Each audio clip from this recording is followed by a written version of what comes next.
High guys, 'Rao Bahadur' movie చూసొచ్చినప్పుడే. Movie ఎట్లా ఉందంటే ఫస్ట్ ఆఫ్ ఆల్ ఈ మూవీ డ్యూరేషన్ వచ్చేసి 2 గంటల 45 నిమిషాలు.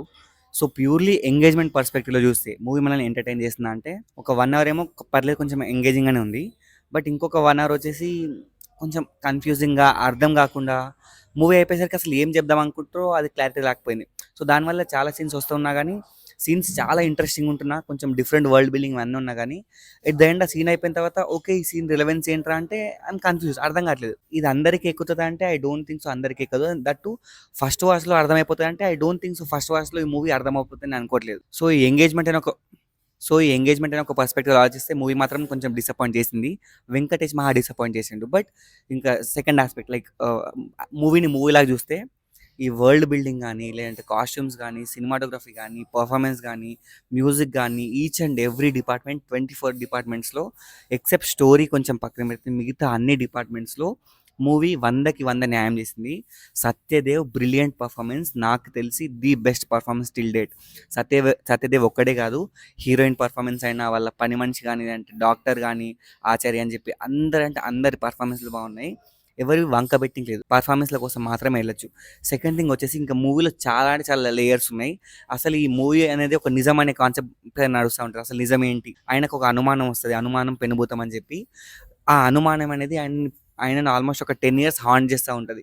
ఆ అనుమానం ఏంటి? ఆ అనుమానం ఉండేదాకా ఆయన బతికే ఉంటాడు. లిటరల్‌గా ఆయన 10 ఇయర్స్ నుంచి అనుమానం అనే ఒక చిన్న పాయింట్ మీద బతుకుతున్నాడు. సో, అంత పెద్ద అనుమానం ఏంటి? క్లైమాక్స్‌లో మనకు తెలిసే నిజం ఏంటి? ఇవన్నీ మనం మూవీలో చూసి తెలుసుకుంటాం. నాకెందుకో ఒక సాటిస్ఫాక్షన్ ఫీలింగ్ మాత్రం లేదండి బయటకొచ్చిన తర్వాత. Maybe I have to think ఒక గంట ఆర్ ఒక 2 గంటలు కూర్చొని అసలు ఏం చెప్తుండు? ఏం చేద్దాం అనుకుంటుండు? వెంకటేష్ మహా అయితే అంత సింపుల్ డైరెక్టర్ కాదని అనుకుంటున్నా. డెఫినైట్‌లీ అందులో ఏదో ఒక డీప్ మీనింగ్ ఉండే ఉంటది. బట్ అదేంది అర్థం కావట్లేదు. మనుషుల గురించి చెప్తున్నాడు, చావు పుట్టుకల గురించి చెప్తున్నాడు, నిజం అబద్ధం గురించి డిస్కస్ చేస్తున్నాడు. మూవీ వైస్‌గా మాత్రం ఎంగేజింగ్‌గా మాత్రం లేదండి. అంత ఎంటర్‌టైనింగ్ అంటే ఒక 1 అవర్ మాత్రం it was so engaging. Satyadev performance వల్ల మనం కంప్లీట్‌గా ఇన్వాల్వ్ అయ్యి చూస్తాం. అక్కడక్కడ ఇంటెన్షనల్లీ నవ్వులొస్తా ఉంటాయి. బేసిక్‌గా ఆయన పర్ఫార్మెన్స్ గాని, ఆయన స్లాంగ్ అయితే పిచ్చి పర్ఫెక్ట్‌గా స్లాంగ్ పట్టుకున్నాడు. కొంచెం సీరియస్ టోన్‌లో ఎళ్తా ఉంటది సెకండ్ హాఫ్‌లో గాని, ఫస్ట్ హాఫ్‌లో అక్కడక్కడ. ఆ సీరియస్ టోన్ వల్ల I'm not able to judge the movie. Movie నేను ప్రాపర్‌గా జడ్జ్ చేయలేకపోతున్నా. ఏంటి? ఏం చెప్దాం అనుకుంటుండు? అల్టిమేట్‌గా బయటకొచ్చి చూసినాక నాకు కన్‌ఫ్యూజన్ ఉంది. ఓకే. ఇది నిజమా? ఇది అబద్ధమా? అని చెప్పి ఒక కన్‌ఫ్యూజన్ ఉంది.